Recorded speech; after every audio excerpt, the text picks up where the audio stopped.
devotional service to Krishna can uproot the weeds of sinful actions with no possibility that they will revive. He can do he can do this simply by discharging devotional service, just as the sun can immediately dissipate fog from its rays. Purport by His Divine Grace Sri Bhaktivedanta Swami Prabhupada. So we did read a little bit of this, but it's a very long purport, so we're starting from the beginning again. In the previous verse, Sukadeva Goswami gave the example that the dried leaves of creepers beneath a bamboo tree may be completely burnt to ashes by a fire, although the creepers may sprout again because the root is still in the ground. Similarly, because the root of the sinful desire is not destroyed in the heart of a person who is cultivating knowledge but who has no taste for devotional service, there is a possibility that his sinful desires will reappear.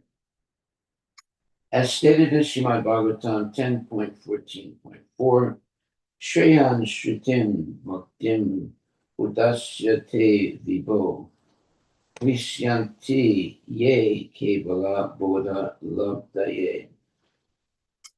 Speculators who undergo great labor to gain a meticulous understanding of the material world by distinguishing between sinful and pious activities, but who are not situated in devotional service, are prone to material activities. They may fall down and become implicated in fruitive activities. If material enjoyment, if material enjoyments are automatic, I'm sorry, No, they may fall down.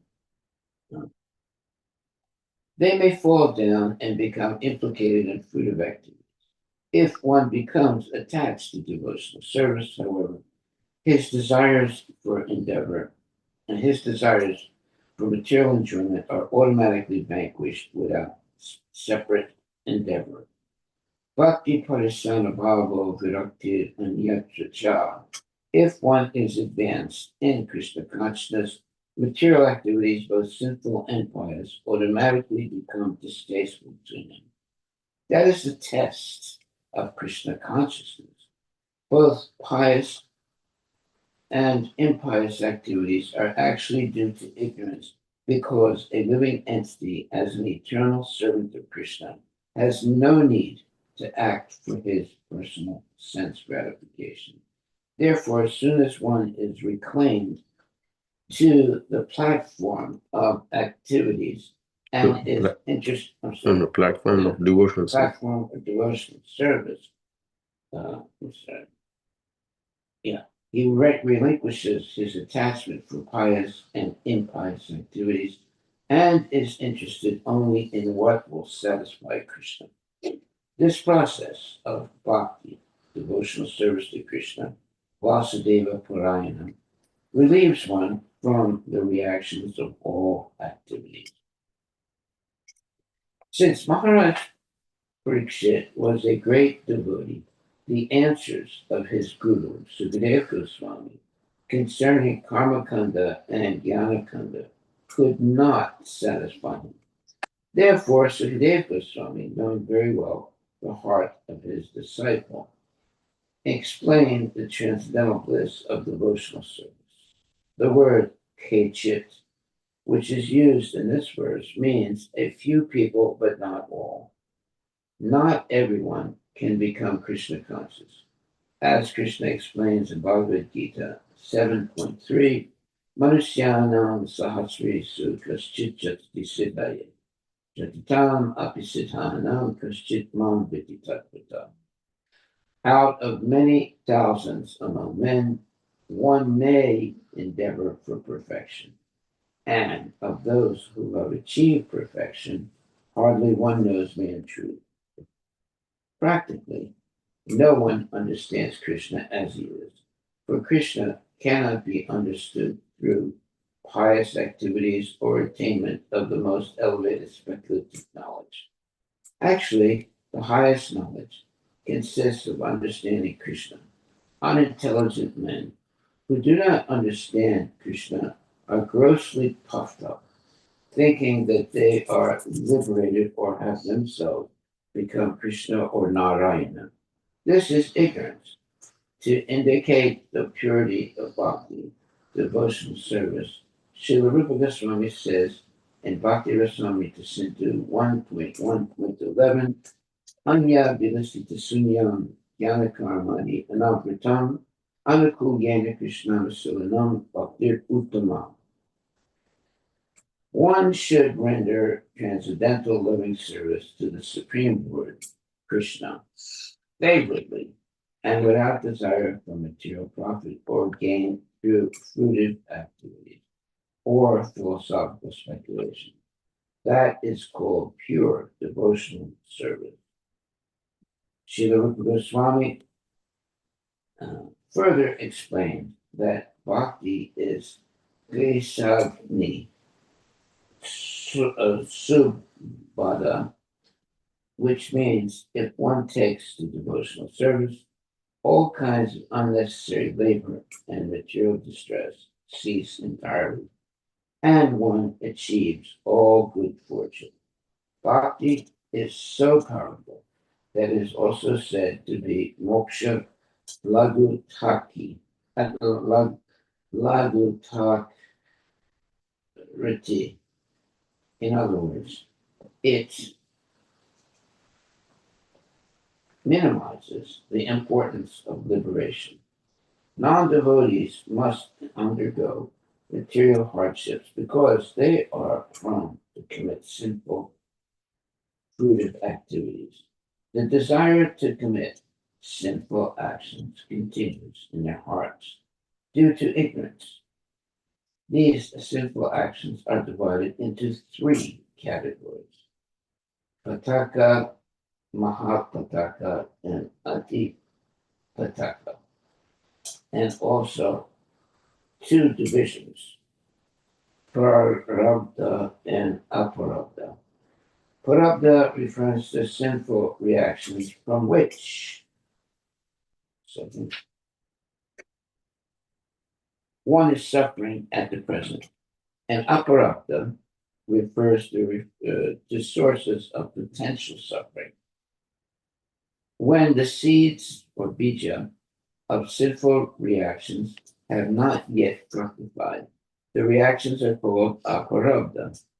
These seeds of sinful action are unseen, but they are unlimited, and no one can trace when they were first planted.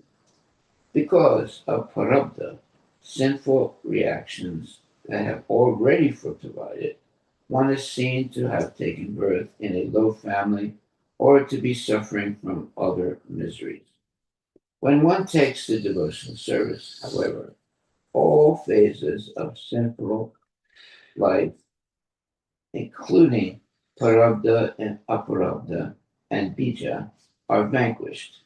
In Srimad Bhagavatam 11.14.19, Lord Krishna tells Uddhava, Yatagni susamridharach karoti ed hansi basma asat tata mad vishaya bhaktir udan vain amsi krishnasa. My dear Uddhava, devotional service in relationship with me is like a blazing fire, which can burn to ashes all fuel of sinful activities supplied to it. How devotional service vanquishes the reactions of sinful life is explained in Srimad Bhagavatam 3.33.6. In a verse spoken during Lord Kapila Deva's instructions to his mother, Devahuti. Devahuti said, Yan namadeya shravan nukritanad yat pavad ad Yat smaranad apiklachit. Swadopi sadya savanya kalpate. Kutu punaste bhagavan nu darshanat. My dear Lord, if even a person born in a family of door greeters hears and repeats the chanting of your words, offers respects to you, and remembers you, he is immediately greater than a Brahmana and is therefore eligible to perform sacrifices. Therefore, what is to be said of one who has seen you directly? In the Padma Purana, there is a statement that persons whose hearts are always attached to the devotional service of the Lord Vishnu are immediately released from all reactions of simple life. These reactions generally exist in four phases. Some of them are ready to produce results immediately. Some are in the form of seeds. Some are unmanifested, and some are current. All such reactions are immediately nullified by devotional service. When devotional service is present in one's heart, desires to perform sinful activities have no place there. Sinful life is due to ignorance, which means forgetfulness of one's constitutional position as an eternal servant of God. But when one is fully Krishna consciousness, he realizes that he is God's eternal servant. In this regard, Shiva Goswami comments that bhakti may be divided into two divisions. One, santata, devotional service that continues incessantly with faith and love. And two, kada chitkri, devotional service that does not continue incessantly, but is sometimes awakened. Incessantly flowing devotional service, santata, may also be divided into two categories. One, service performed with slight attachment. And two, spontaneous devotional service. Intermittent, intermittent devotional service, kadachitki, may be divided into three categories. One, raga basam maya, devotional service in which one is almost attached. Two, raga basa sunya swarupa bhuta, devotional service in which there is no spontaneous love, but one likes the constitutional position of serving. And three, abhasa rupa, a slight glimpse of devotional service. As for atonement, if one has caught even a slight glimpse of devotional service, all needs to undergo prayaskrita, prayaschita atonement are superseded. Therefore, atonement is certainly unnecessary when one has achieved spontaneous love and, above that, attachment with love, which are signs of increasing advancement in Gadachitki. Even in the stage of Abhasa, Rupa, Bhakti, all the reactions of sinful life are uprooted and vanquished. Srila Jiva Goswami expresses the opinion that the word karsneyena means that even if one has a desire to commit sinful actions, the roots of that desire are vanquished merely by abhasa rupa bhakti. The example of Bhaskara, the sun, is most appropriate. The abhasa feature of bhakti is compared to twilight. and the accumulation of one's sinful activities is compared to fog. Since fog does not spread throughout the sky, the sun need do no more than merely manifest its first rays, and the fog immediately disappears. Similarly, if one has even a slight relationship with devotional service, all the fog of his sinful life is immediately vanquished. Well, that's good news. Text 16. Na tatahi aghavan rajan puyeta tapa adi bihi yata Krishna prita pranas tat purusha nisevaya. This means, my dear king,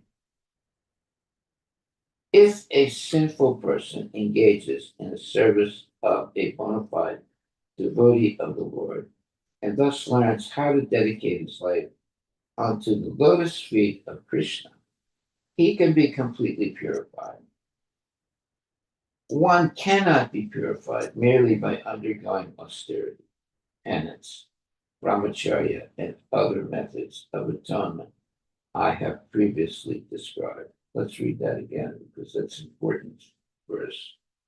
My dear king, if a sinful person engages in the service of a bona fide devotee of the Lord, and thus learns how to dedicate his life unto the lotus feet of Krishna, he can be completely purified. Okay, that means we have to connect with a bona fide devotee of the Lord. One cannot be purified merely by undergoing austerity, penance, brahmacharya, and other methods of atonement I have previously described. Okay, this is giving complete, let's say, importance to having a relationship with a bona fide devotee. Purport by Srila Prabhupada. Tat Purusha refers to a preacher of Krishna consciousness, such as the spiritual master. Srila Narottam Das Thakura has said, Shadiya Vaishnava Seva Nistara Payeche Kevam. Without serving a bona fide spiritual master, an ideal Vaishnava who can be delivered from the clutches of Maya. This idea is also expressed in many other places. Srimad Bhagavatam 5.5.2 says, Mahat Sevam Varam Ahor Vimukte. If one desires liberation from the clutches of Maya, one must associate with a pure devotee, Mahatma. A Mahatma is one who engages 24 hours daily in the loving service of the Lord, as Krishna says in Bhagavad Gita 9:13. Mahatmanas timam parata, daivim pakutim asrita, bhajanti ananya manaso, gyatmabhutanam avyayam. O son of Pritha, those who are not deluded, the great souls, are under the protection of the divine nature. They are fully engaged in devotional service because they know me as the Supreme Personality of Godhead, original and inexhaustible. Thus, the symptom of a Mahatma is that he has no engagement other than service to Krishna. One must render service to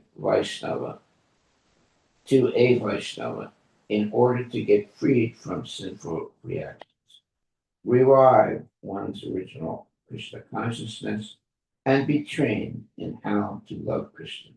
This is the result of Mahatma Seva. Of course, if one engages in the service of a pure devotee, the reactions of one's sinful life are vanquished automatically. devotional service is necessary not to drive away an insignificant stock of sins, but to awaken our dormant love for Krishna. As fog is vanquished at the first glimpse of sunlight,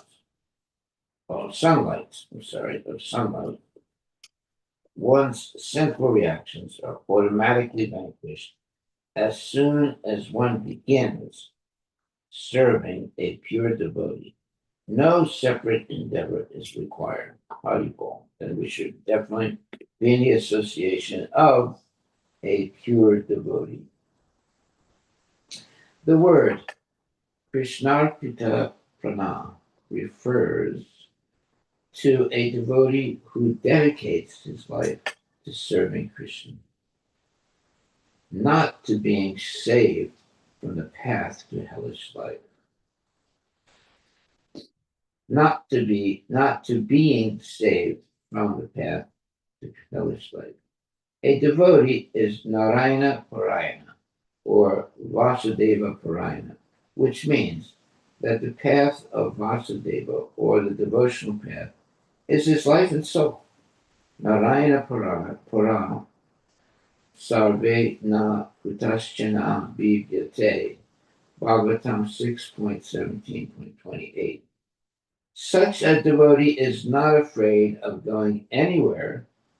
There is a path toward liberation in the higher planetary systems and a path toward the hellish planets. But a Narayana Para devotee is unafraid wherever he is sent. He simply wants to remember Krishna wherever he may be.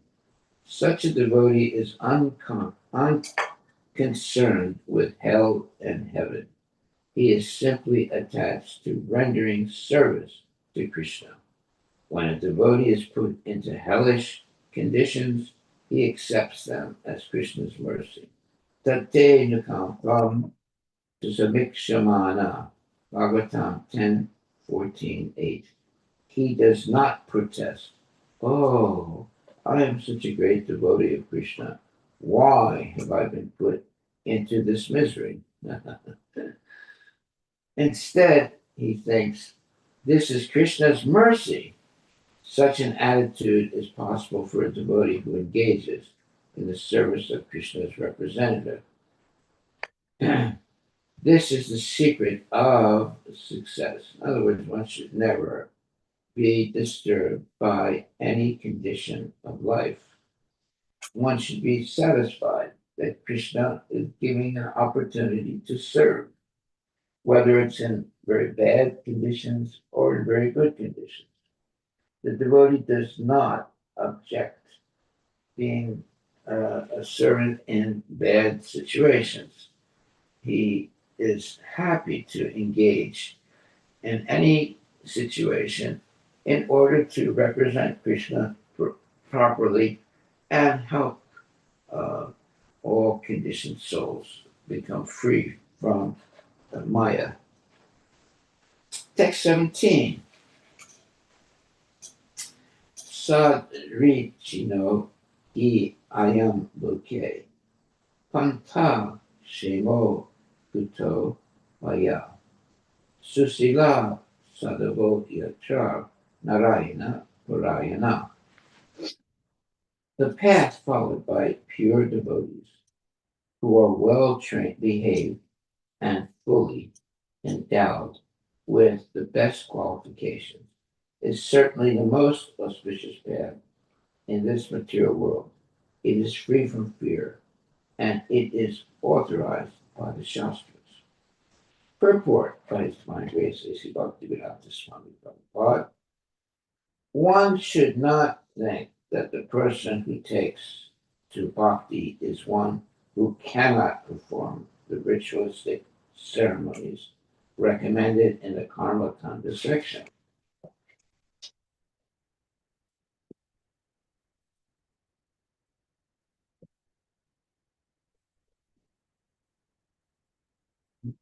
This section of the Vedas, or is not sufficiently educated to speculate on spiritual subjects. Mayavadis generally allege that the bhakti path is for women and illiterates. That's not true. This is groundless accusation. The bhakti path is followed by the most learned scholars, such as the Goswamis, Lord Chaitanya Mahaprabhu, Ramanujacharya. These are the actual followers of the bhakti path, regardless of whether or not one is educated or aristocratic. One must follow in their footsteps. Mahajano, yena gita sapanta. One must follow the path of the Mahajans. The Mahajans are those who have taken to the path of devotional service. Susila sadavo yatra narayana purayana. For these great personalities are perfect persons. As stated in Srimad Bhagavatam 5, 18, 12. 1 second. Yes, yasti bhakti bhagavatya bhagavati akinchana sarvar gunastatra samasate sura. One who has unflinching devotion to the personality of Godhead has all the good qualities of the demigods. The less intelligent, however, misunderstand the bhakti path and therefore allege that it is for one who cannot execute ritualistic ceremonies or speculate. As confirmed here by the word sadri china, bhakti is the path that is appropriate, not the paths of karmakanda and jnanakanda. Mayavadis may be susila sadhava, well-behaved, saintly persons, but there is nevertheless some doubt about whether they are actually making progress, for they have not accepted the path of bhakti.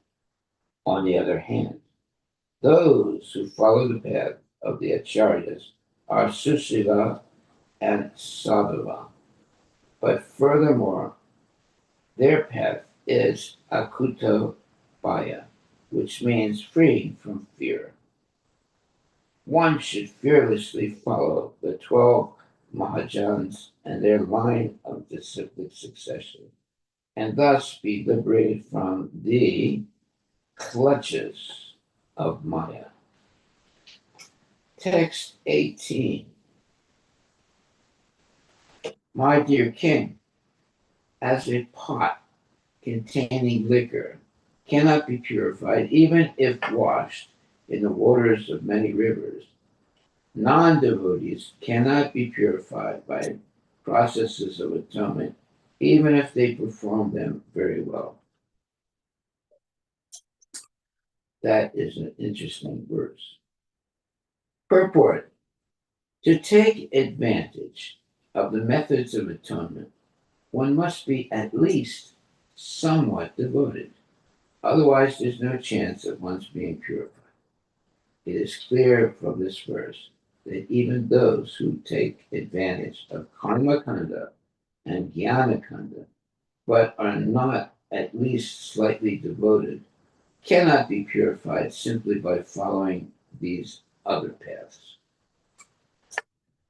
The word prayaschitani is plural in number to indicate both karma kanda and jnana kanda. Narottam Das Thakur therefore says, karma kanda jnana kanda kevala vishira bandha.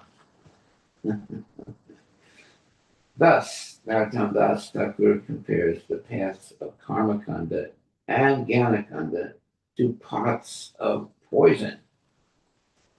Liquor and poison are in the same category. According to this verse from Srimad Bhagavatam, a person who has heard a good deal about the path of devotion service, but who is not attached to it, who is not Krishna conscious, is like a pot of liquor. Such a person cannot be purified without at least a slight touch of devotional service. Text number 19. Sakrin mana Krishna padara vindayo nivestitam tad guna ragi yair iha nate yaman pasa ritascha tad batan swapne pi pasyanti hi shirna niskrita.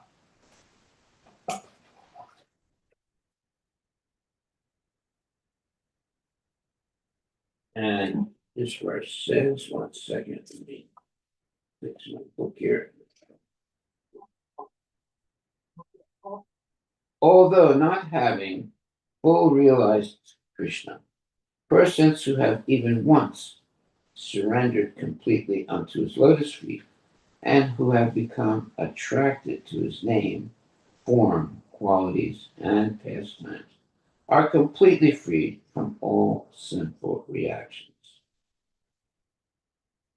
For they have thus accepted the true method of atonement. Even in dreams, such surrendered souls do not see Yamaraja or his order carriers, who are equipped with ropes to bind the sinful. Purport. Krishna says in Bhagavad Gita 18.66, Sarvadharmam Parityajya Bhavikam Saranam Vraja Aham Tvam Sarvapapibhyo Mokshishyami Ma Sucha. Abandon all varieties of religion and just surrender unto me. I shall deliver you from all sinful reaction. Do not fear. This same principle is described here. Sakrin Mana Krishna Padaravindayo. If by studying Bhagavad Gita one decides to surrender to Krishna, he is immediately freed from all sinful reactions. It is also significant that Sukadeva Goswami, having several times repeated the words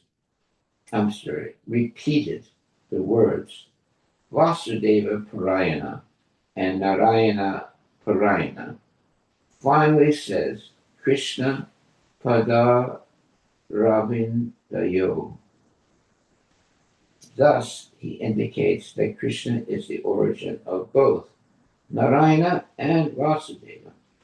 Even though Narayana and Vasudeva are not different from Krishna, simply by surrendering to Krishna, one fully surrenders to all his expansions. Now, that's a very important statement. In other words, Narayana and Vasudeva are not different from Krishna. Simply by surrendering to Krishna, one fully surrenders to his expansions, such as Narayana, Vasudeva, and Govinda. As Krishna says in Bhagavad Gita 7.7, Mata Parataram Nanyat. There is no truth superior to me.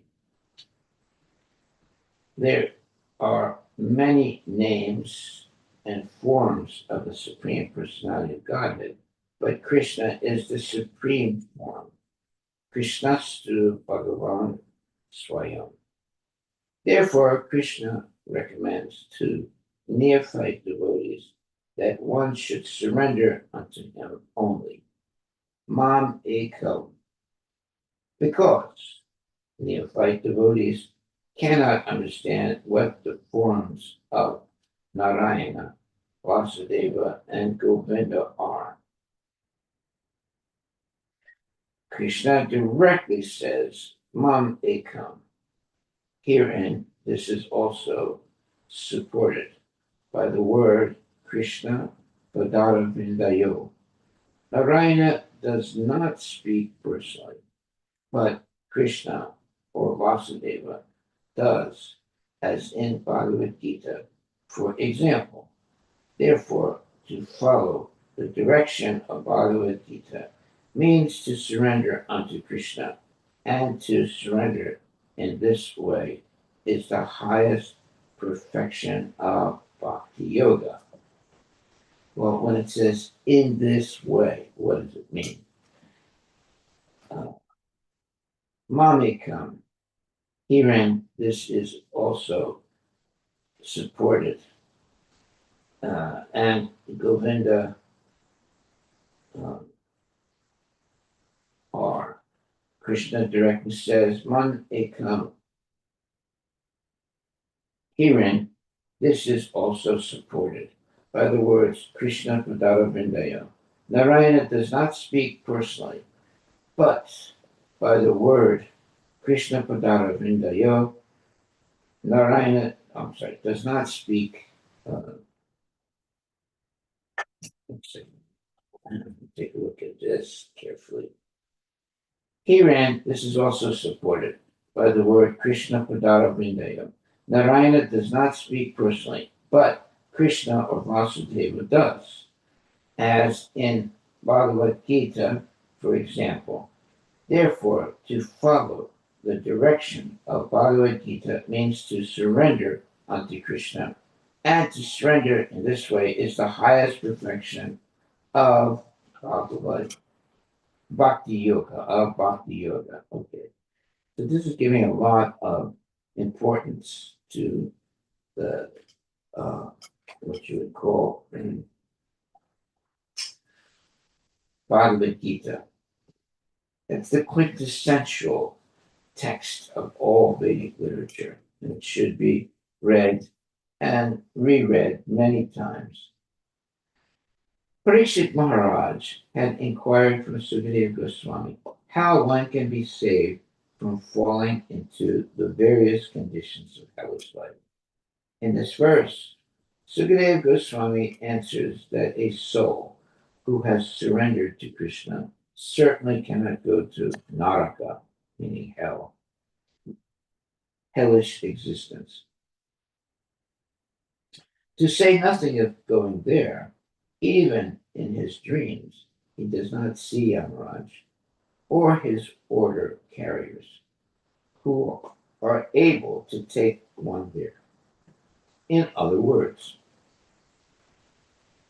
if one wants to save himself from falling into Naraka, or hellish life, he should fully surrender to Krishna.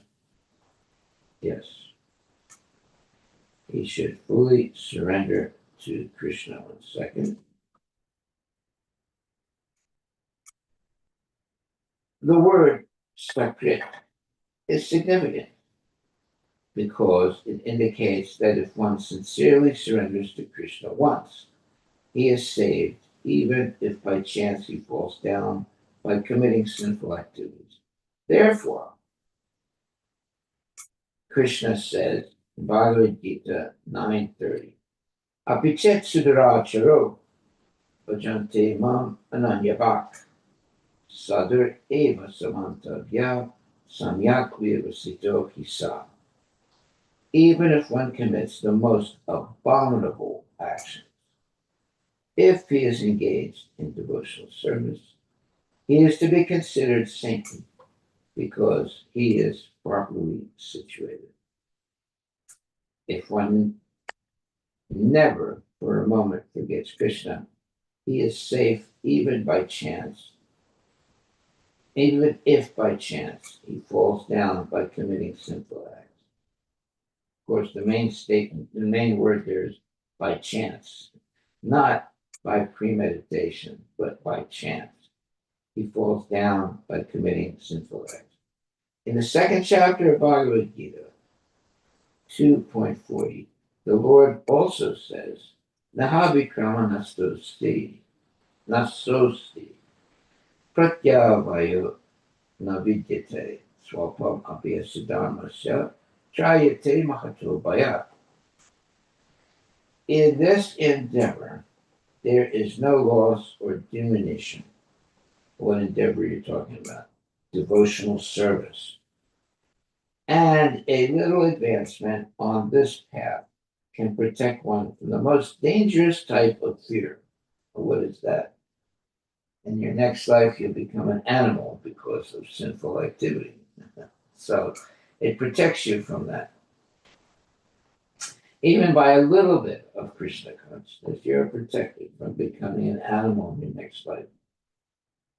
Elsewhere in the Gita 6.40, the Lord says, Nahi kalyana krit kaschit durgatim tatugachati. One who performs auspicious activity is never overcome by evil.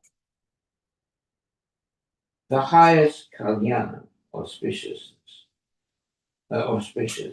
activity is to surrender to Krishna. That is the only path by which to save oneself from falling down into hellish life. Srila Prabodhanandana Saraswati has confirmed this as follows. Kaivalyam narakayate tri dasa pur akasha pushpate Durdam tendriya kala sarpa patali prokata damskaya te. Vishwam purnam sukayate vidi mahendra dis chakidyate. Yat karunya kataksa vaivavatam tam goram eva stuma. The sinful actions of one who has surrendered to Krishna are compared to a snake with its poison fangs removed. Let me read that again. Sinful actions of one who has surrendered unto Krishna are compared to a snake with its poison fangs removed. Pratkata damstrayate. Such a snake is no longer to be feared.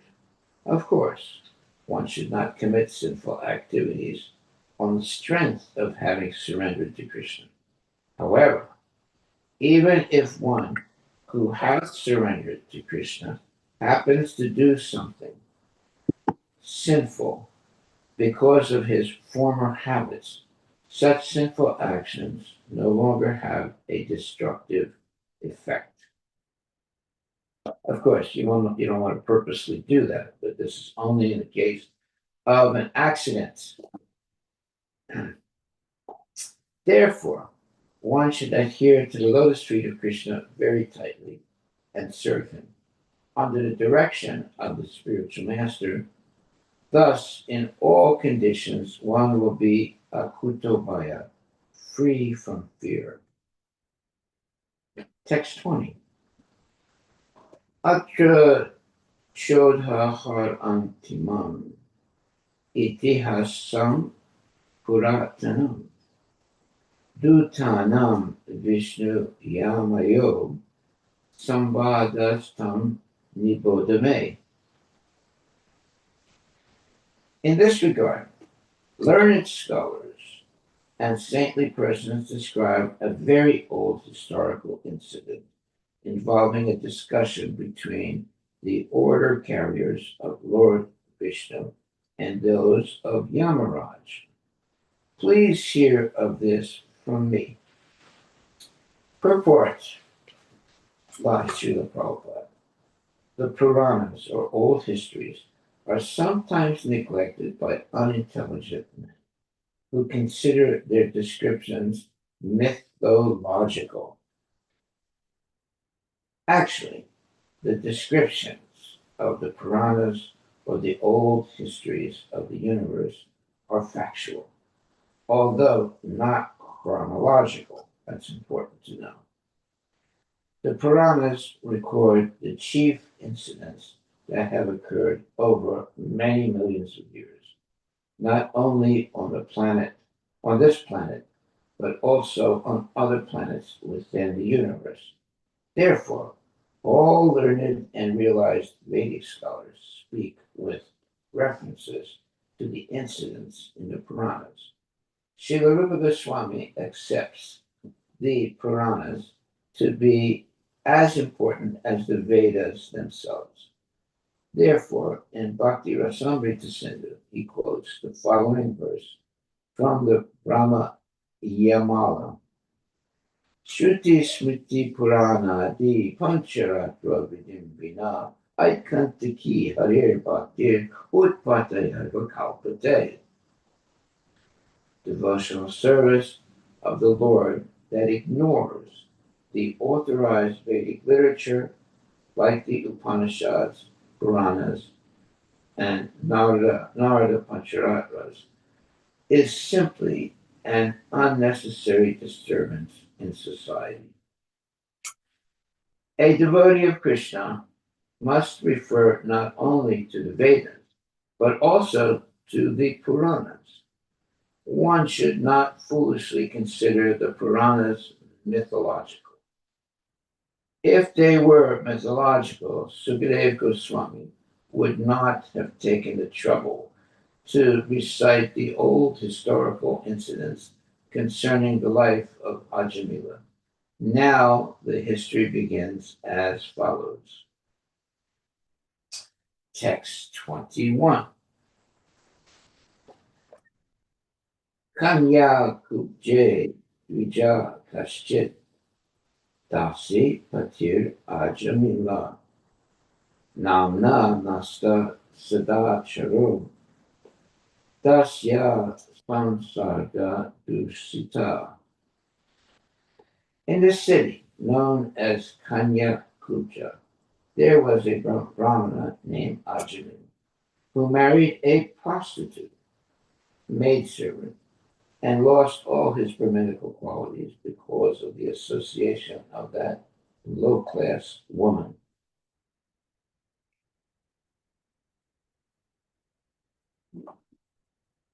Okay, 1 second. Purport by Srila Prabhupada. The fault of illicit connection with women is that it makes one lose all Brahminical qualities. In India, there is still a class of servants called Sudras who maid servant wives are called Sudranis. Sometimes people who are very lusty establish relationships with such maid servants and sweeping women, since in the higher statuses of society they cannot indulge in the habit of women hunting, which is strictly prohibited by social conversion. I'm sorry, social convention. Ajamila, a qualified Brahmana youth, lost all his Brahminical qualities because of his association with a prostitute. But he was ultimately saved because he had begun the process of bhakti yoga. Therefore, in the previous verse, Sukadeva Goswami spoke of the person who has only once surrendered himself at the lotus feet of the Lord, Mana Krishna Padara Vrindayo, or has just begun the bhakti yoga process. Bhakti yoga begins with Shravanam Kirtanam Vishnu, hearing and chanting of the Lord's names, as in the Maha Mantra. Hare Krishna, Krishna Krishna, Hare Hare, Hare Rama, Rama Rama, Hare Hare. Chanting is the beginning of Bhakti Yoga. Therefore, Sri Chaitanya Mahaprabhu declares, Hare Rama, Hare Rama, Hare Rameva Kevalam, Kalo Nasteva, Nasteva, Nasteva Gatiranyata. In this age of quarrel and hypocrisy, the only means of deliverance is chanting the holy name of the Lord. There is no other way. There is no other way. There is no other way. The process of chanting the holy name of the Lord is always superbly effective but it is especially effective in this age of Kali. Its practical effectiveness will now be explained by Sukadeva Goswami through the history of Ajamila, who was freed from the hands of the Yamadutas simply because of chanting the holy name of Narayana. Parikshit Maharaja's original question was how to be freed from falling down into hell or into the hands of the Yamadutas. In reply, Sukadeva Goswami is citing this old historical example to convince Parikshit Maharaja of the potency of Bhakti Yoga, which begins simply with the chanting of the Lord's name. All the great authorities of Bhakti Yoga recommend the devotional process beginning with the chanting of the holy name of Krishna, Tan Nama Grahan Adibihi. Okay, I think, let's see, we still have a few minutes. Text 22. Bandi Akshayi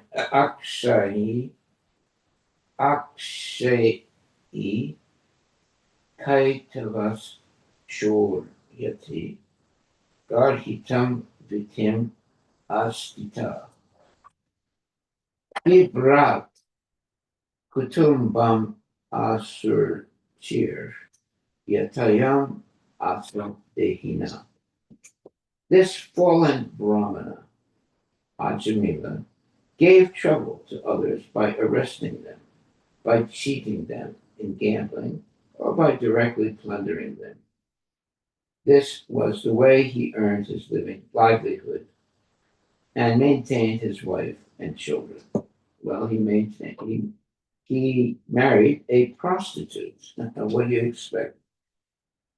This verse indicates how degraded one becomes simply by indulging in illicit sex with a prostitute. Illicit sex is not possible with a chaste or aristocratic woman, but only with unchaste Sudras. The more society allows prostitution and illicit sex, the more impetus is given to cheaters, thieves, plunderers, drunkards, and gamblers. Therefore, we first advise all the disciples in our Krishna consciousness movement to avoid illicit sex, which is the beginning of all abominable life, and which is followed by meat eating, gambling, and intoxication. One after another, of course. Restraint is very difficult, but it is quite possible if one fully surrenders to Krishna. Since all these abominable habits gradually become distasteful for a Krishna conscious person, if illicit sex is allowed to increase in a society, however, the entire society will be condemned, for it will be full of rogues, thieves, cheaters, and so forth. Text 23. Evam nivasatas tasya lala yanayasya tatsutam kalo tyagan mahan rajan asta sitya yusa samam. My dear king, while he thus spent his time in abominable, sinful activities to maintain his family of many sons, 88 years of his life passed. Wow. That old man, Ajamila, had 10 sons, of whom the youngest was a baby named Narayana. Since Narayana was the youngest of all the sons, he was naturally very dear to both his father and his mother. Purport by Srila Prabhupada. The word Pravyasa indicates Ajamila's sinfulness because although he was 88 years old, he had a very young child. According to Vedic culture, one should leave home as soon as he has reached 50 years of age. One should not live at home and go on producing children. Sex life is allowed for 25 years between the ages of 25 and 45, or at most 50. After the after that, one should give up the habit of sex life and leave home as a vanaprastha, and then properly take sannyas.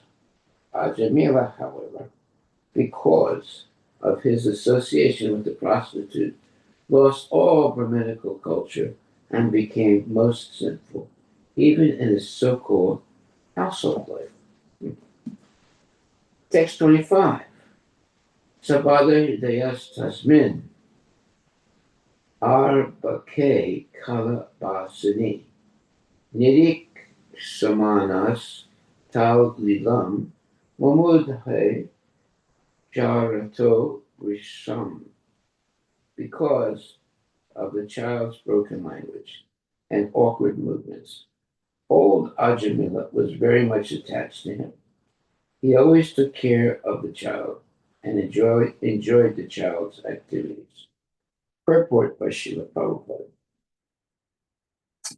Here it is clearly mentioned that the child Narayana was so young that he could not even speak or walk properly.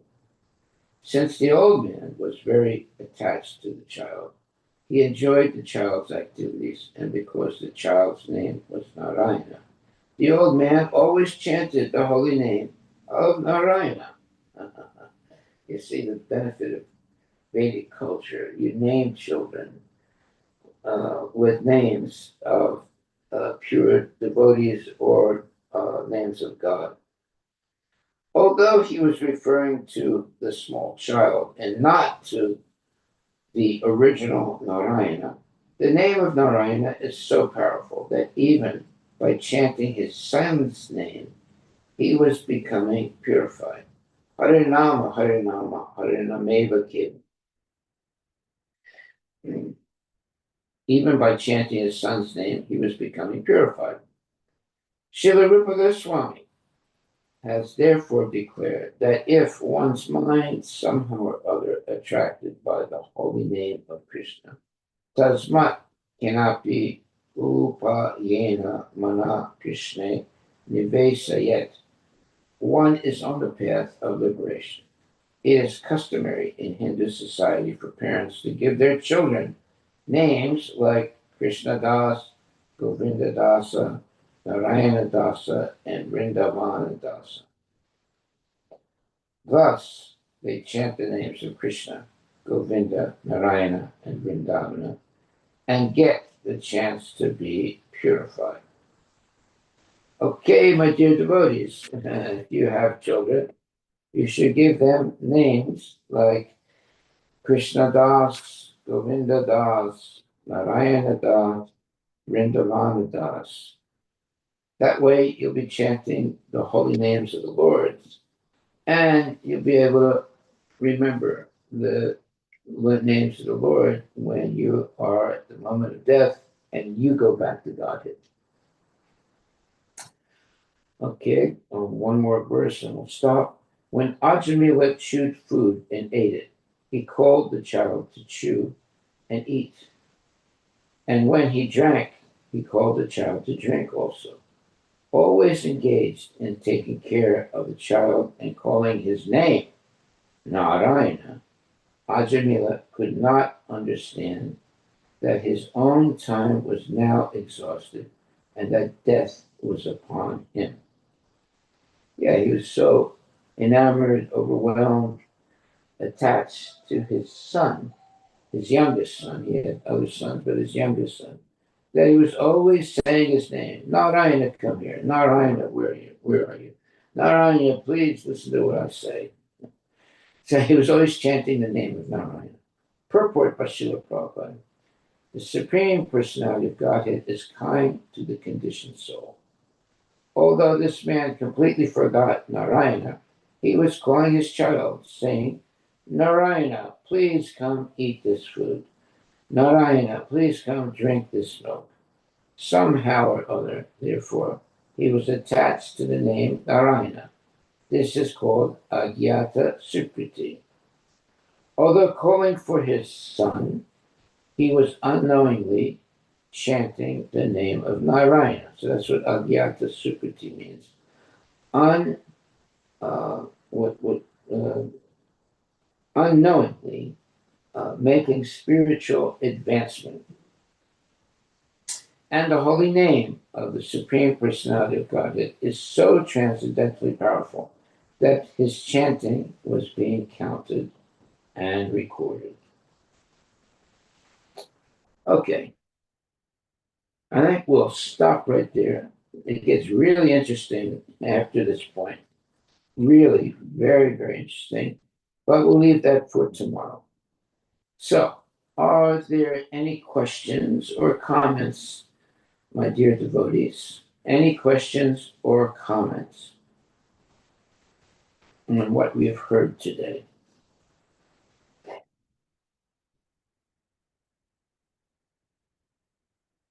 Hare Krishna Maharaj, then what's Pranam Shri Prabhupada. Haribol. Maharaj, how will we know that one is getting purified? You become very happy. You're not disturbed by anything. You feel great, let's say, uh, pity for people who are suffering, and you try to help them. These are symptoms of someone who has become advanced in Krishna consciousness. Does that answer your question? Yes, Maharaj, thank you so much. Hare Krishna, Krishna Krishna, Hare Hare. Hare Ram, Hare Ram. Rama Rama, Hare Hare. A devotee is always merciful. And when he sees someone suffering, he tries to help that person if that person is receptive. If the person is not at all receptive, well, what can you do? That means they are condemned by Yamaraj not to be Krishna conscious. But if they are receptive, the devotee will try in many different ways to help the person become Krishna conscious.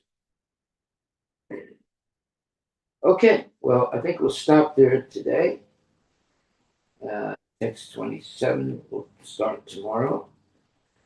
This is getting more and more interesting. It's like nectar hearing these transcendental purports by Srila Prabhupada and the meanings of the verses. It's just wonderful. It's overwhelming. It's refreshing to hear this day after day. All glories to Srila Prabhupada, the savior of all devotees. Hare Krishna, Krishna Krishna, Hare Hare, Hare Rama, Rama Rama, Hare Hare. Thank you very much, my dear devotees. Unless there's any more questions or comments, we will stop right now. So, are there any other questions?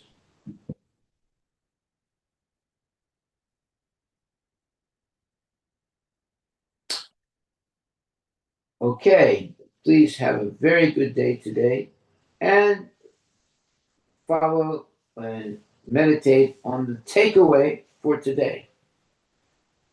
What is the takeaway for today?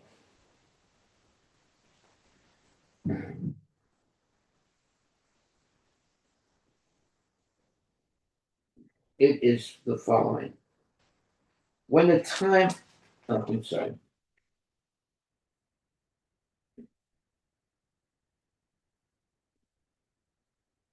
The takeaway for today is this fallen Brahmana Ajamila gave trouble to others by arresting them, by cheating them in gambling, or by directly plundering them. This was the way he earned his livelihood, and maintained his wife, who was a prostitute, and children. And it continues, purport. This verse indicates how degraded one becomes simply by indulging in illicit sex with a prostitute. Illicit sex is not possible with a chaste or aristocratic woman, but only with the unchaste Sudras.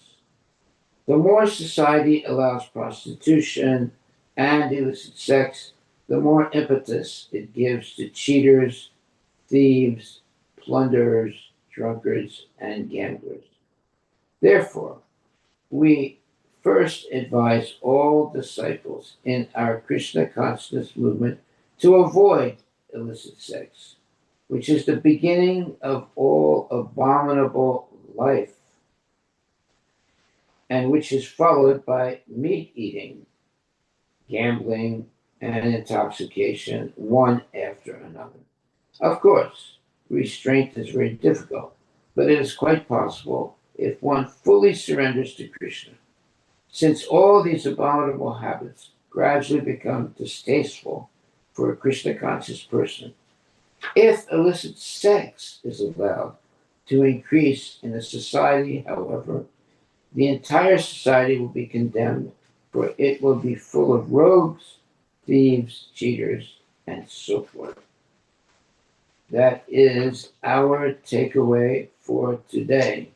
We should be very careful in our Vaishnava Sangha in Seattle to very carefully follow the rules and regulations of Krishna consciousness and not in any way uh, go, what you would say, rogue by engaging in sinful activities, especially illicit sex. That's why Prabhupada says here, therefore, we first advise all the disciples in our Krishna consciousness movement to avoid illicit sex, which is the beginning of all abominable life, and which is followed by meat eating, gambling, and intoxication, one after another. Of course, restraint is very difficult, but it is quite possible if one fully surrenders to Krishna. Since all these abominable habits gradually become distasteful for a Krishna conscious person.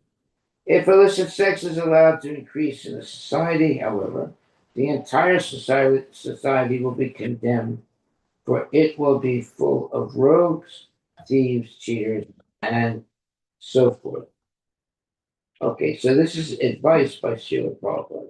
He says, therefore, we first advise all disciples in our Krishna consciousness movement to avoid illicit sex, which is the beginning of all abominable life, and which is followed by meat eating, gambling, and intoxication, one after another.